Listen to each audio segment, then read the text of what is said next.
తెలిసి మల్లన్న గారిని తీన్మార్ మల్లన్న గారిని మాట్లాడాల్సిందిగా కోరుకుంటున్నాము. ప్రణయ గోదావరి సినిమా బృందానికి ఈ సినిమా నిర్మాణ ప్రయాణంలో పాల్గొన్నటువంటి ప్రతి ఒక్కరికి పేరు పేరున కృతజ్ఞతలు తెలియజేస్తా ఉన్నా. ఎందుకంటే నేను ఇది రెండో మూడో ఫంక్షన్, నేను సినిమా ఫంక్షన్లకు ఎప్పుడు పోకపోతుంటే సినిమా ఫంక్షన్లన్నా చాలామంది టాప్ హీరోలు ఇంటర్వ్యూ అడిగితే నేను చేయనయ్యా బాబు, అవి నాకు తెలియదు ఆ సినిమా గురించి అని చెప్పేది. సో ఇదే వేదిక మీద రెండో మూడో సినిమాలకు గెస్ట్గా వచ్చినటువంటి సందర్భంలో మిత్రుడు అర్జున్ అన్న ఈ సినిమా పోవాలి, మనం ఈ సినిమా ఫంక్షన్కి పోవాలి, వీళ్ళందరూ మన పేద వర్గాల నుంచి వచ్చినటువంటి వాళ్ళు, వీళ్ళకి అండగా నిలబడాలని చెప్పి అర్జున్ చెప్పడంతో ఇక్కడికి రావడం జరిగింది. అయితే మిత్రుడు మాట్లాడుతూ ఉంటే చాలా నేను అప్పు చేసిన లేకపోతే ఈ సినిమాని చూడండి, లేకపోతే థియేటర్లకు వెళ్ళండి, ఇవన్నీ వింటూ ఉన్నప్పుడు ఒక ప్రొడ్యూసరు అంటే ఆపరేషన్ థియేటర్లో ఒక తల్లి డెలివరీ అయ్యేటువంటి టైంలో ఉండేటువంటి ఒక ఆవేదన ఉంటుంది చూడండి. ఆ సినిమా కూడా రిలీజ్ అయ్యేటువంటి సందర్భంలో ఒక ప్రొడ్యూసరే కాదు, ప్రొడ్యూసర్ బాగుండాలని ప్రొడ్యూసర్ని అనుసరించి ఏవైతే సహాయం చేసారో వాళ్ళందరూ కూడా దీవిస్తూ ఉంటారు. సో కాబట్టి అంతటి ఆవేదన ఈ సినిమా రంగంలో ఉంటుంది. సో దీంట్లో సినిమాలకు ఎంత ఖర్చు అవుతుందో తెలియదు, వృధా ఖర్చులు ఎంత అవుతాయో నాకు తెలియదు. కానీ ఒకటైతే నిజం, చిన్న సినిమాలు పెద్ద సినిమాలు అనే తేడా ఎక్కడ పుట్టిందో నాకు అర్థం కాలే. కానీ సినిమా ఈ సినిమా అంతే. అది చిన్నదా పెద్దదా ఏదనేది పక్కకు పెడితే, నేను కూడా గతంలో నాకు సినిమాలు తీయనికి రాదు, కానీ ఒక ఉద్యమంలో భాగంగా కొన్ని డాక్యుమెంటరీస్ తీయాల్సి వచ్చింది. బాతాల పోసేటని కొన్ని ఎపిసోడ్లు తీసిన అప్పట్లో. అది సినిమా కోసం తీయలే నేను. అంటే ఈ మూమెంట్ తెలంగాణ రాష్ట్రంలో జరుగుతున్నటువంటి ఒక గతంలో జరిగినటువంటి అరాచకాలను పిక్చరైజ్ చేసిన అంతే. అది చేస్తే కొన్ని మిలియన్స్ ఆఫ్ వ్యూస్ అవి. ఈ సినిమాలో కూడా ప్రణయ గోదావరి ఎంత అద్భుతమైనటువంటి ఆ పదం, ప్రణయ గోదావరి అనేటువంటి పదాన్ని సినిమా టైటిల్గా పెట్టినారంటే గోదావరి పరవళ్ళు ఏ విధంగా ఉంటాయో ఆ విధంగా ఈ సినిమా కూడా ఉంటుందని నేను అనుకుంటా ఉన్నాను. ఎందుకంటే సినిమాను చూడలేదు, మిత్రుడు చెప్పిన తర్వాత ట్రైలర్ చూసి ఇది చాలా బాగుండేటట్టుందని చెప్పి అని అనుకున్నా, మనసులో అనుకున్నా కానీ బయటపడలేదు. సరే తప్పకుండా వస్తా అని చెప్పిన. ఆ తర్వాత కొద్దిసేపు ఆ ట్రైలర్స్ ఆ సాంగ్స్ చూసిన తర్వాత సో ఏదో బాగానే కష్టపడ్డట్టున్నారు అనేటువంటి నా మనసుకు అనిపించింది. నేను నా జీవితంలో 10 నుంచి 11 సినిమాలు చూసి ఉంటాయి ఇప్పటి వరకు అంతే. నాకు సినిమా రంగంతో పెద్దగా టచ్ లేదు. కానీ ఈ ప్రజలతో ఈ సినిమా వెనకాల ఎవరైతే కష్టపడ్డారో ఆ ప్రజలతో టచ్లో ఉండాలని అనుకుంటా, అందుకోసం ఈ ఫంక్షన్కి రావడం జరిగింది. సో ప్రేక్షకులు కూడా ఇలాంటి వాళ్ళని ఆదరించాల్సినటువంటి అవసరాన్ని నేను చెప్తా ఉన్నా. ఎందుకంటే వాళ్ళని ప్రోత్సహించడం ద్వారా మళ్ళీ కొంతమందికి ఉపాధి దొరుకుతుంది, కొత్త ఐడియాసు కొత్త సినిమాల రూపంలో బయటకు వస్తుంది. ఇటీవల కాలంలో మనం చూస్తూ ఉన్నాం, కొన్ని సినిమాల్లో చాలా బాధాకరమైనటువంటి విషయాలు కనిపిస్తూ ఉంటాయి. నేను జై భీమ్ సినిమా అనేది నాకు ఒకరు చెప్తే జై భీమ్ సినిమా చూసిన, దానికి ఖచ్చితంగా నేషనల్ అవార్డు వస్తుంది అనుకున్నా, కానీ రాలే. ఏం సినిమాకి వచ్చిందంటే అది ఇదే ఎర్రచందనం దొంగతనం చేసిరు చూడు, అదేం సినిమా, పుష్ప సినిమాకి వచ్చింది.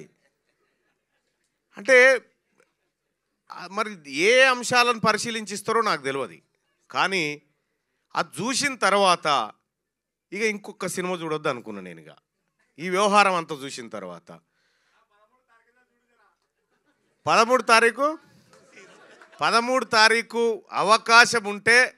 అవకాశం నాకు దొరకాలనే కోరుకుంటా ఉన్నా. అవకాశం ఉంటే ఖచ్చితంగా ఈ ప్రణయ గోదావరి సినిమాకి నా కుటుంబంతో సహా పోతా అవకాశం ఉంటే.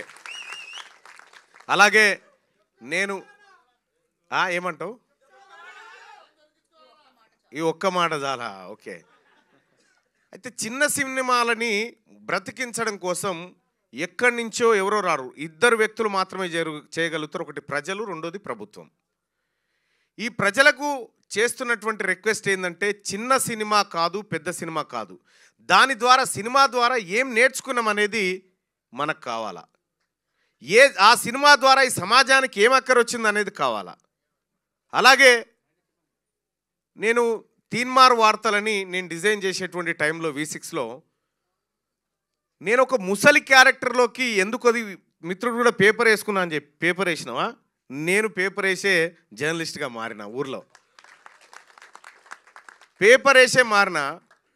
V6లో నేను తీన్మార్ డిజైన్ చేసే టైంలో నేను వార్త రాస్తే అసలు ఈ వార్త మీద నేను సమయం ఎందుకు కేటాయించాలి అనే క్వశ్చన్ మార్క్తో రాసుకుంటోని వార్తలు.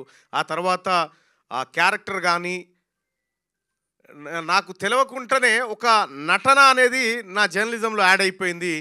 వార్తలను ఇలా కూడా చెప్పొచ్చా అనేటువంటి ఒక వ్యవస్థలోకి తీసుకుపోయిన దాన్ని V6లో.